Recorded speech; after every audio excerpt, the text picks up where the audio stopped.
오늘도 참 좋으신 우리 주님의 은총과 평강이 오늘 함께 예배하는 여러분 모두에게, 영상으로 예배하는 여러분 모두에게 가득 넘쳐날 수 있게 되기를 바랍니다. 네, 오늘은 열왕기 강의 99번째 시간입니다. 오직 하나님만을 예배하라. 오직 하나님만을 예배하라. 오직 하나님만을 경외하라 라고 제목을 정해도 좋을 것 같습니다. 기원전 722년 북이스라엘은 아시리아에서 멸망했습니다. 이때 마지막 왕은 호세아 왕이었습니다. 아시리아는 사마리아를 3년 동안 포위하게 되었었는데요. 그런데 이때 사마리아를 포위했던 왕은 살만 에셀 왕이었습니다. 그런데 그 3년 동안에 살만 에셀이 죽게 되었습니다. 그리고 사르곤 2세가 즉위하게 됩니다. 그런데 살만 에셀 왕이었을 때는 이스라엘 백성들을 그 사마리아에 있는 북이스라엘에 있는 백성들을 사로잡아 갔습니다. 23절 말씀인데요. 마침내 주님께서는 그 종 예언자들을 보내어 경고하신 대로 이스라엘을 그 면전에서 쫓으셨다. 그래서 이날까지 이스라엘은 자기들 땅에서 아시리아로 사로잡혀 가게 되었다. 그렇습니다. 이스라엘 백성들은 이 당시에 그 살만 에셀로부터 그리고 사르곤 2세 이르기까지 그 왕들이 있으면서 이스라엘 백성들은 아시리아로 잡혀갔습니다.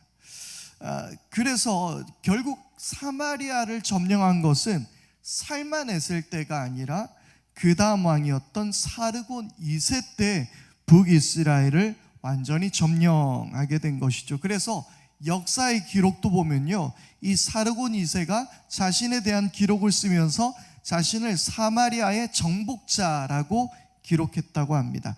이때 북이스라엘에 27,280명이 아시리아로 강제 이주하게 되었습니다. 그런데 그 이후에 에살핫돈 왕이 다시 그 아시리아의 왕위로 오르면서 어떤 일이 일어나냐면 바로 그것이 오늘 24절에 기록된 말씀입니다. 이스라엘 자손들을 사마리아에서 쫓아낸 아시리아 왕, 바로 이때의 아시리아 왕은 에살핫돈 왕인데요. 그런데 이 왕은 사마리아로 이 사람들을 이주 정책을 펼쳤던 것입니다. 말씀을 보니까요, 바벨론, 구다, 아와, 하맛, 스발와임으로부터 사람들을 데려와서 그래서 사마리아에 거주하게 했습니다. 본격적으로 지난주에 제가 말씀드렸던 것처럼 북이스라엘의 혼혈 정책이 시작된 것이죠. 그래서 완전히 그들의 그 순수 혈통을 끊어버립니다.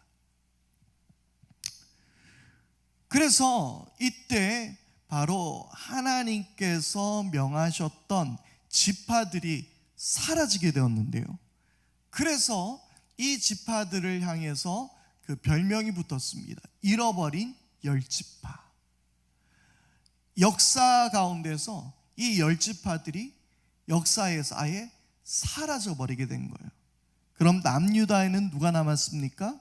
그렇죠. 유다를 중심으로 한 유다 사람들과 시므온, 베냐민, 그리고 몇 안 되는 레위 지파 정도가 겨우 남아있었던 것이 남유다였습니다. 이 혼혈 정책을 통해서 순수 이스라엘의 그 피가 사라지고 그 10지파의 피가 사라지고 그래서 그 10지파는 역사상 그냥 삭제된 그러한 상황 가운데 놓이게 되었습니다. 이렇게 북이스라엘은 역사 가운데 사라지게 되었죠. 그런데 남유다는 나중에도 말씀드리겠지만 상황이 조금은 달랐습니다. 남유다는 그 바벨론이 남유다를 정복하면서 남유다의 정책은 혼혈 정책을 펼치는 것이 아니라 그들을 포로로 잡아왔어요. 이주시켰다는 느낌보다는 그냥 아예 포로로 잡아와 버렸어요. 포로로 잡아왔고, 포로로 잡혀온 사람들이 좀 똑똑한 사람들, 이런 사람들이 포로로 잡혀오고, 그리고 여전히 이 그러니까 유다 땅에도 유대인들이 남아 있었던 상황이었습니다. 그런데 나중에 이 바벨론이 멸망하고 페르시아가 정복하게 되자 바벨론에 있었던 유대인들을 다시 본국으로 소환하게 됩니다. 그래서 그 남유다는 이스라엘로 다시 이어갈 수 있었던 계기가 됐던 거예요. 그래서 그들의 나라는 사라졌지만 그 남유다는 멸망해버렸고 예루살렘은 파괴되었지만, 그러나 그 이후에 페르시아로부터 다시 성전이 건설되어지고 이스라엘 백성들의 그 역사가 이어져 가게 되는 것을 보게 됩니다. 그것은 다음에 또 이야기 드리겠고요. 오늘은 바로 북이스라엘의 그 혼혈 정책, 혼합주의, 여기에 대해서 우리가 함께 말씀을 나누고자 합니다. 여러분, 지금 어떤 상황 가운데 놓이게 되었습니까? 하나님께서 이스라엘 백성들에게 주셨던 약속의 땅, 가나안 땅, 그때의 이스라엘 백성은 가나안에 사는 사람들을 죽이고 내쫓아버리고 그리고 그곳을 정복했습니다. 그런데 이제는 상황이 반대가 되었네요. 이스라엘 백성들이 가나안 땅에서 쫓겨나게 되었고, 이제는 어떻게 되었습니까? 이방인들이 이스라엘 땅에 와서, 사마리아 땅에 와서 살게 되었던 이 상황이 일어나게 된 것이죠. 상황들이 바뀌었습니다. 여러분, 그런데 단지 이 가나안 땅의 주인이 누구인가? 물론 그것도 중요합니다. 이 가나안 땅에 하나님께서 주신 이 가나안 땅에 누가 살고 있는가도 중요했죠. 하나님의 뜻에는 이 이스라엘 백성들이 그곳 가운데 살고 있었어야 했습니다. 그런데 그곳 주인이 이제 바뀐 상황이에요. 그런데 여러분, 하나님께서 이스라엘 백성을 가나안 땅으로 부르신 이유가 뭡니까? 그 이전으로 찾아가 볼게요. 아브라함 때부터, 그리고 이삭을 통해서, 야곱을 통해서 하나님은 그의 자손을 약속하셨어요. 그런데 그들이 이집트에 가서 살게 되죠. 그리고 이집트의 노예가 됩니다. 그런데 하나님께서는 그 이집트의 노예로 있었던 이스라엘 백성들의 부르짖음을 들으시고, 그래서 그들을 이끌어내셔서 하나님이 약속했던 젖과 꿀이 흐르는 가나안 땅으로 들어가게 하셨어요. 그런데 이것은 단지 이스라엘 백성이 잘 먹고 잘 살게 하기 위해서, 이스라엘이 강국이 되어서 세계를 제패하는 그런 나라가 될 수 있도록 하나님께서는 이스라엘 백성들을 부르신 것이 아니었습니다. 이스라엘 백성들을 왜 부르셨어요? 내가 너희의 하나님이 되어주고 너희가 내 백성이 되면 내가 너희를 지켜주고 또 너희는 나에 대하여 제사장 나라가 되게 될 것이다 라고 하나님께서는 그들에게 말씀해 주셨어요. 하나님을 경외하는 나라, 하나님을 온전히 섬기는 나라, 제사장 나라. 결국 이스라엘 백성들이 해야 하는 것은 무엇입니까? 지난번에도 이야기했던 것처럼 이스라엘 백성들을 하나님께서 부르신 이유는 그들로 하나님의 백성으로 만들어서 세상과 구별되어서 이 열방 가운데 하나님의 나라가 무엇인지를 보여주는, 하나님의 백성이 어떻게 살아가야 하는지를 보여주며 하나님의 나라를 확장해 나가는 그러한 사람들로서 하나님께서는 이스라엘 백성을 선택하셨고 가나안에 부르셨어요. 하나님의 백성을 삼으시기 위하여. 이스라엘 백성이라는 그 혈통 자체가 중요한 것, 그 이상을 넘어서서, 물론 하나님께서는 아브라함을 통하여 약속하셨고 시내산 언약을 통하여서 그들의 혈통을 통하여 하나님이 민족을 이루게 될 것이고 그 열방 가운데 내 소유가 되겠다고 말씀하셨지만, 그러나 무엇보다 더 중요한 것이 있다면 그들을 하나님 백성 삼으시는 것, 그래서 하나님 나라를 열방 가운데 보여주시는 것, 그것이 하나님의 목적이었어요. 그런데 이 약속을 깨뜨린 게 누구예요? 이스라엘 백성이에요. 이스라엘 백성들이 하나님을 온전히 섬기지 않았고 하나님의 말씀을 떠났고 하나님을 경외하지 않으며 우상을 섬기고 산당을 만들어 섬기는 그들이었던 것입니다. 중요한 것은 하나님은 이스라엘 백성만의 하나님이 아니십니다. 하나님은 모든 열방의 하나님이십니다. 그러면 여러분, 지금 가나안 땅의 주인이 바뀌었어요. 가나안 땅에 살고 있는 족속들이 바뀌었어요. 바뀌었으면 지금 살고 있는 자들이라도 하나님을 온전히 섬기면 돼요, 안 돼요? 돼요. 여러분, 우리가 이스라엘 백성입니까? 아니에요. 물론 예수 그리스도를 통하여 그것을 완성시키셨지만 우리로 하여금 먼 데 있는 우리를 어떻게 그리스도 안에서 우리를 화해시키고, 그래서 우리를 온전히 하나님의 자녀로 유대인이든 이방이든 모두가 하나로 만드셨지만, 그러나 그 이전에도 이미 하나님은 열방의 하나님이셨습니다. 아브라함이 누구예요? 아브라함이요, 그 원래 하나님의 백성이라고 이렇게 찍어놓은 사람이 아니에요.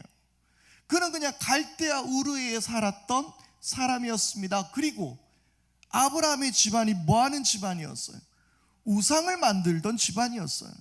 그런 아브라함을 불러내셔서 은혜로 부르시고 은혜로 그를 하나님의 백성 삼으셨습니다.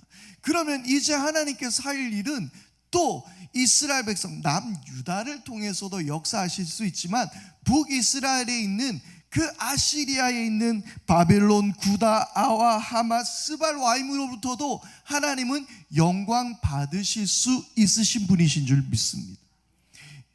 큰 성읍 니느웨가 하나님 앞에 회개하고 돌아올 수 있었던 것처럼 이 백성들도 하나님을 섬기며 돌아오면 되는 거예요.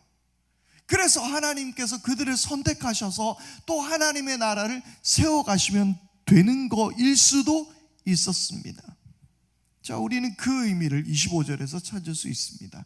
25절입니다. 그들은 그곳에 정착하면서 처음에는 주님을 경외하지 않았다. 그래서 주님께서는 사자운 사나들을 그들 가운데 풀어놓으셔서 그들을 물어 죽이게 하였다. 좀 잔인한 이야기지만 그러나 이 이야기의 핵심이 뭐예요? 하나님을 경외하지 않았기 때문에 하나님을 경외하는 것을 가르쳐 주신 거예요.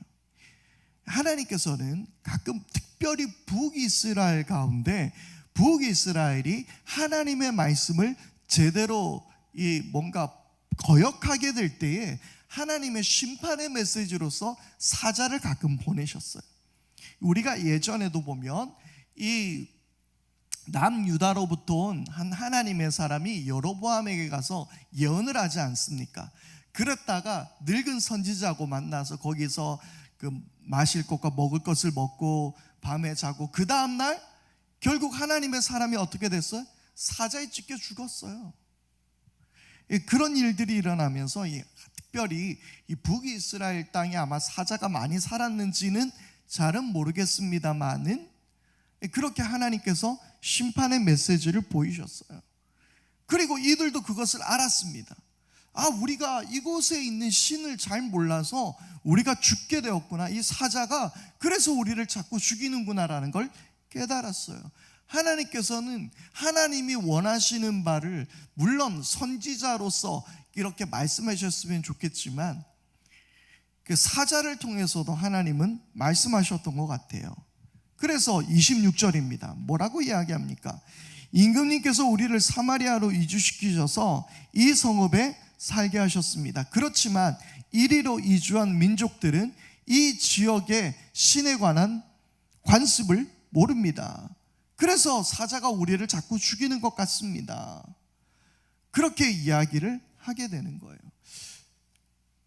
자, 그랬더니 또 헛소리 하지 마라. 뭐가 사자? 사자를 잡을 생각을 해야지. 뭘 그쪽의 신을, 거기 살기 싫으면 싫다고 이야기를 해.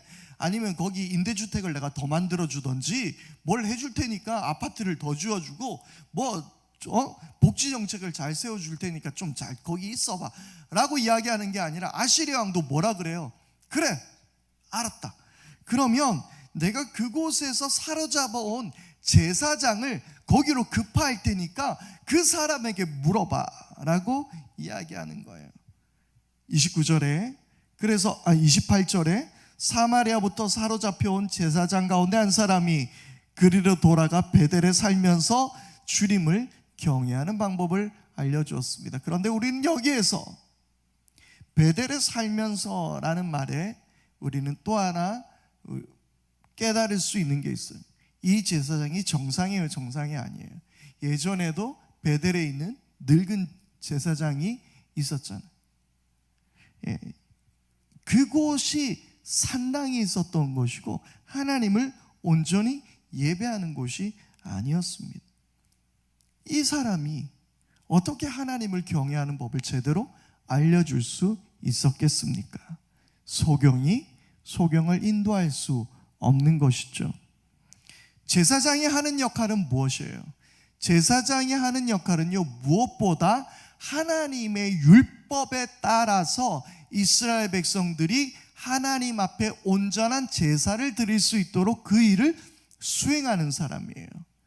제사를 수행하는 사람이지만 더 중요한 게 뭐라고요? 하나님의 율법에 따라서 하나님이 가르쳐준 방식대로 제사를 지내는 사람이 제사장의 역할이었습니다. 그런데 베델 제사를 지냈던 사람, 이 산당 제사가 이스라엘을 돕고 있었던 그 가운데 있었던 제사장이 온전한 제사장이 될 수 있었겠습니까? 그는 하나님을 온전히 예배하는 법을 알려준 것이 아니라 그는 그저 종교 행위만 알려주었을 뿐입니다. 자, 말씀을 한번 찾아보겠습니다. 열왕기상 12장입니다.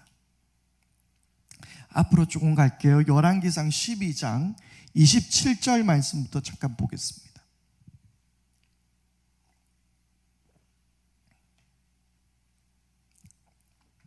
자, 열왕기상 12장 27절입니다. 자, 27절 말씀 함께 읽겠습니다. 이 백성이 예루살렘에 있는 주님의 성전으로 제사를 드리려고 올라갔다가, 자, 여기가 누가 한 이야기죠? 여로보암 왕이 지금 하는 말입니다. 올라갔다가 그들의 마음이 그들의 옛 주인인 유다왕 르호보암에게로 면 그들이 자기를 죽이고 유다왕 르호보암에게 돌아갈지도 모른다는 생각이 들었다. 28절, 왕은 궁리를 한 끝에 금송아지상 2개를 만들었다. 그리고는 백성에게 이렇게 말하였다. 예루살렘으로 올라가는 길은 너희에게 너무 번거로운 일이다. 이스라엘 백성들아, 너희를 이집트에서 구해주신 신이 여기 계신다. 그것이 바로 어디에 있었다고요? 베델. 하나는 또 다네. 그럼 여기에 있는 지금 신은 뭐예요?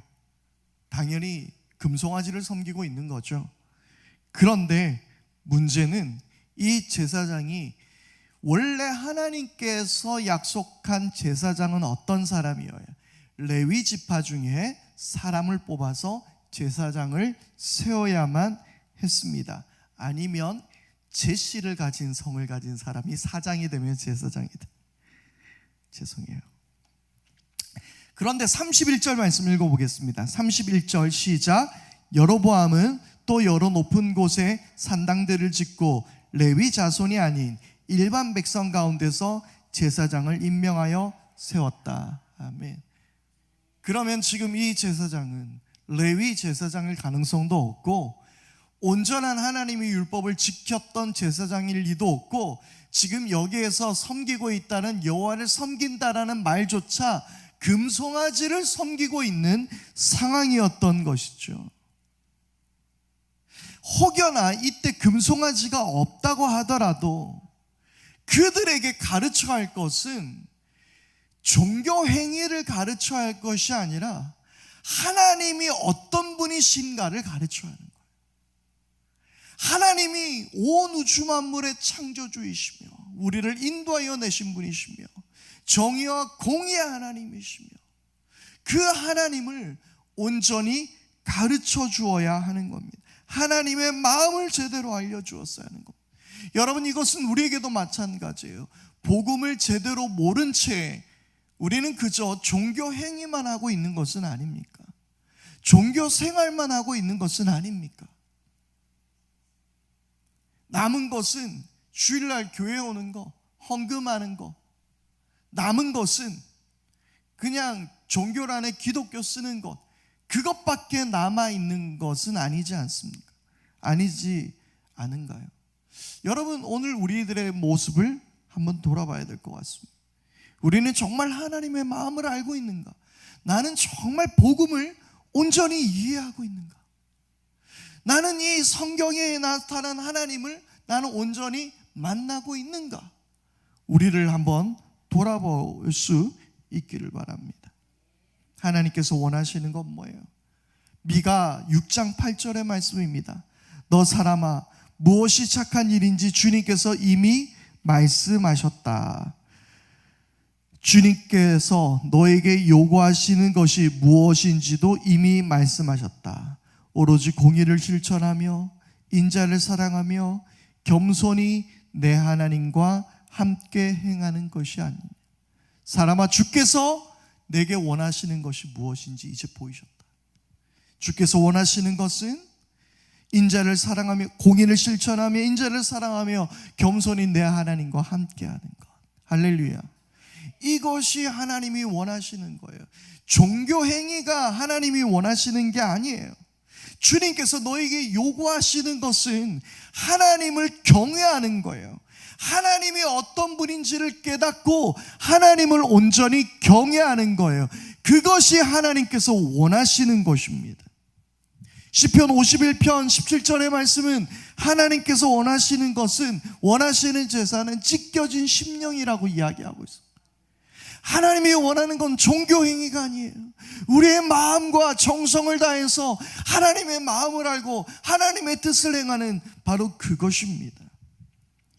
그들이 하나님 앞에 제대로 하나님께 제사를 지낸 것도 아니었지만 더군다나 하나님이 원하시는 하나님을 향한 마음조차 없었다라는 거예요. 오늘 말씀에서는 그 사람들이 하나님을 온전히 공경했다, 하나님을 경외했다라고 기록하고 있지만 실제로 그들은 하나님을 완전히 경외했던 것이 아니었던 것입니다. 33절의 말씀입니다. 32절 오늘 말씀 열왕기하 17장 32절 33절 말씀 읽겠습니다. 그러면서도 그들은 주님을 공경하기도 하였다. 그리하여 그들은 그들 가운데서 산당 제사장을 뽑아 세워 산당에서 제사를 드리게 하였다. 이렇게 그들은 주님도 경외하면서 다른 한편으로는 그들이 잡혀오기 전에 살던 그 지역의 관습을 따라 그들 자신들이 섬기던 신도 섬겼다. 아멘. 그들은 단지 여러 신들 중에 하나로 하나님을 섬겼을 뿐입니다. 아니, 더 정확하게 말하자면 여러 신들 중에 하나로 하나님께 그저 제사 지냈을 뿐입니다. 우리 말에 뉘앙스가 있잖아요, 그죠?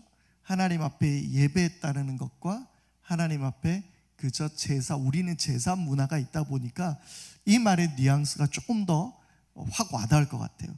영어로는 그냥 다 worship이고 sacrifice라고도 이야기할 수도 있지만 그냥 우리 안에서는 조금 차이가 있죠. 그죠? 그렇습니다. 하나님을 그저 여러 신 중에 하나로 제사 지냈을 뿐입니다. 참 안타까운 마음은요, 이스라엘 백성들은 하나님을 저버리고 다른 신들을 섬겼어요. 그런데 이방인들은 하나님을 온전히 섬기지 못하고 이방신을 저버리지 못했어요. 이스라엘 백성들은 하나님을 저버렸지만, 원래 섬겼던 하나님을 저버렸지만, 이방인들은 원래 그들이 섬겼던 그들의 신을 저버리지 못했어요. 되게 아이러니지 않습니까? 너무 아이러니지 않습니까? 세상이 이렇게 하나님을 거부합니다. 하나님 두기를 싫어한다고 성경에서는 이야기하고 있죠. 그들의 정욕, 그저 도구로서의 하나님, 여러 신들 중에 하나로 그들은 하나님을 선택했을 뿐이었습니다. 결국 그들은 자신들의 모든 우상들도 함께 섬겼죠. 30절에 보니까 바빌론 사람들은 숫꽃 분옷을 만들었고, 구다 사람은 레르갈, 하만 사람들은 아사마, 그리고 아와 사람들은 니파스와 다르다, 스발와임은 자신들의 신인 아드람멜렉과 아남멜렉, 그렇게 그들은 자신들의 신을 또한 동시에 섬기기도 했습니다. 중요한 것은 하나님께 예배하는 것도, 제사를 온전히 지내는 것도 중요하지만 34절 말씀을 함께 읽겠습니다. 34절 함께 읽겠습니다. 시작. 그들은 오늘까지도 그들의 옛관습을 따르고 있어서 주님을 바르게 경외하는 사람이 없다. 그들은 주님께서 이스라엘이라고 이름을 지어주신 야곱의 자손에게 명하신 그 율례와 법도와 율법과 계명을 지키지 않는다. 아멘.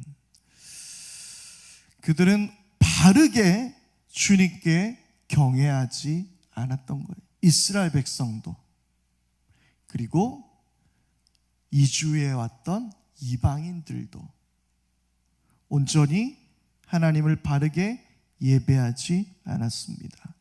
아이러니하게도 34절은 그들의 옛관습을 따르고 있었고, 이스라엘 백성들은 그들의 옛관습을 벗어버렸고. 그런데 여러분, 오늘 말씀을 보니까 그 34절 하반부에 그들은 주님께서 이스라엘이라고 이름을 지어주신 야곱의 자손에게 명하신 율례와 법도와 율법과 계명을 지키지 않았다라고 이야기하고 있습니다. 이스라엘 백성들이 율법을 지켜야 하는 이유가 무엇이었습니까? 앞서 이야기했던 대로 너희는 내 백성으로 내가 거룩했듯이 너희도 거룩하라 라고 말씀하시면서 구별된 삶을 살라는 거예요. 세상의 모든 이방인들과 구별된 하나님을 섬기라라고 그들에게 일러주었고, 그것이 율법이었습니다.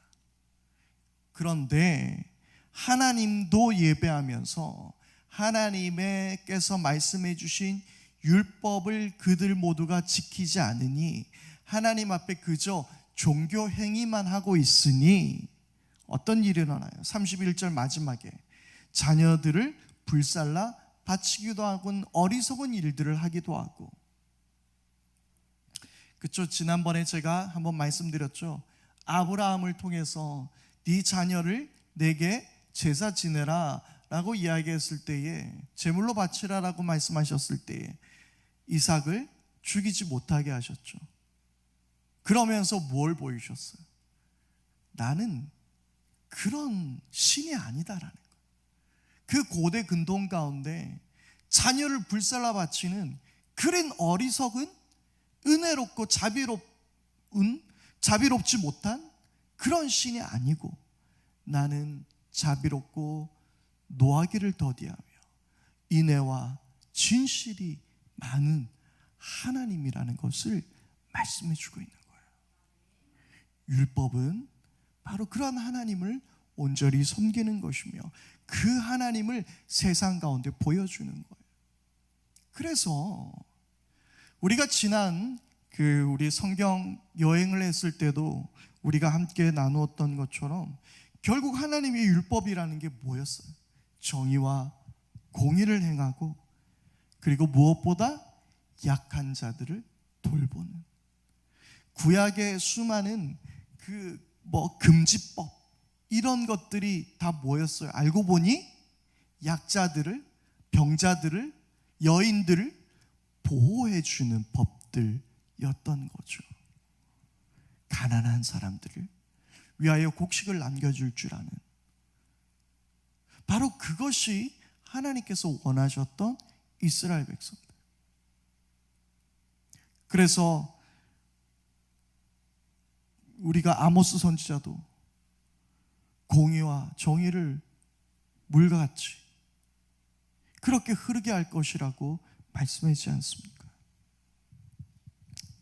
결국 하나님께서 말씀해 주신 율법이라는 게 예수님을 통해서 정확하게 뭐라고 말씀하셨어요? 이스라엘의 율법, 하나님께서 주신 율법, 딱 뭐라고 규정지었습니까? 첫째, 하나님 사랑. 둘째, 이웃 사랑. 하나님 사랑, 이웃 사랑의 이중계명. 여기에 이것이 복음입니다. 이것이 하나님의 뜻입니다. 하나님 사랑, 이웃 사랑. 하나님이 원하셨던 율법은 그런 것이었던 거죠. 하나님 사랑, 이웃 사랑이 빠져 있는 제사, 예배, 그것은 곧 혼합주의, 그것은 곧 우상을 섬기는 것과 같은 것이 되었습니다. 결국 이스라엘도, 그리고 이 가나안 땅을 점령해버린 이 아시리아도, 이방인들도 이 혼합주의에서 해방되지 못했습니다. 우리가 왜 역사를 공부합니까? 반복되기 때문에. 그래서 그것을 반복하지 않기 위해서. 최근 많이 이렇게 유행하는 단어 중에 다크 투어라는 게 있어요. 제가 가끔 보니까 TV에서도 세계 다크 투어 해가지고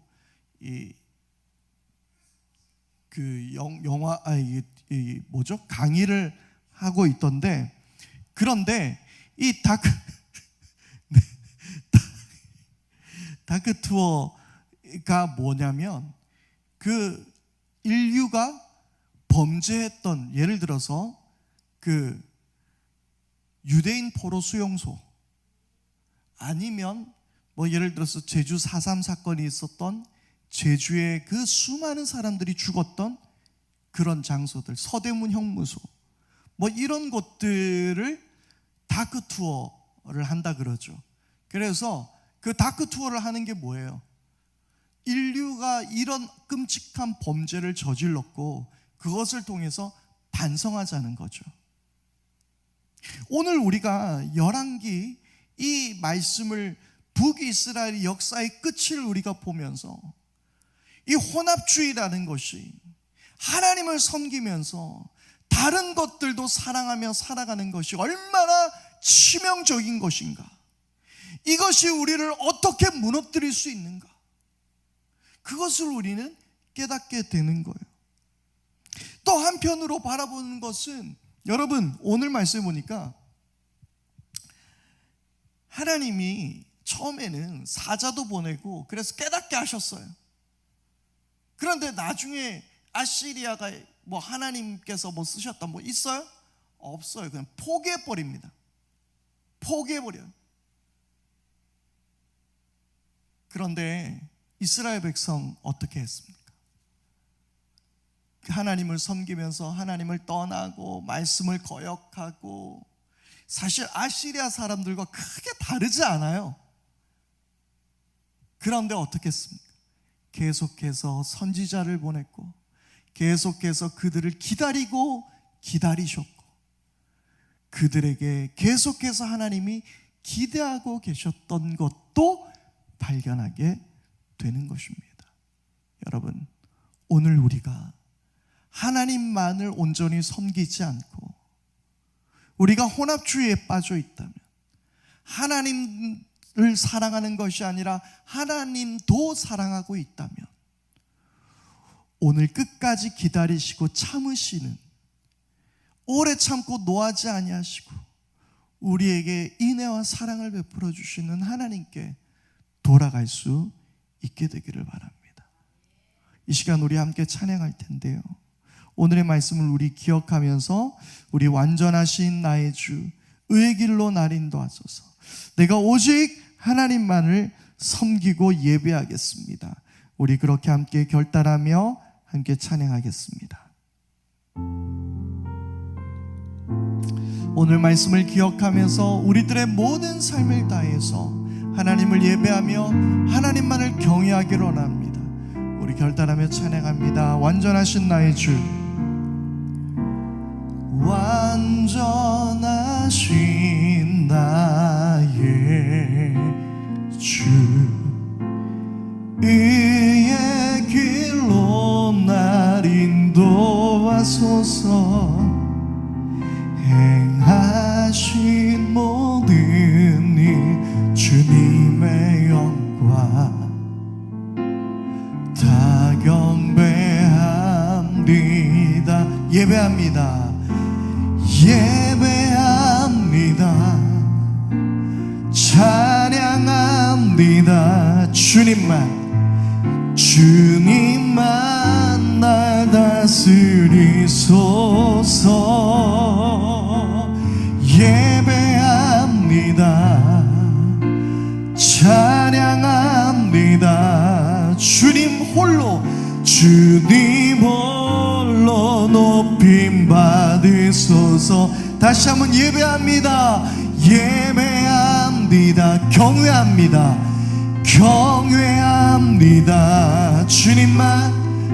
주님만 날 다스리소서. 예배합니다. 경외합니다.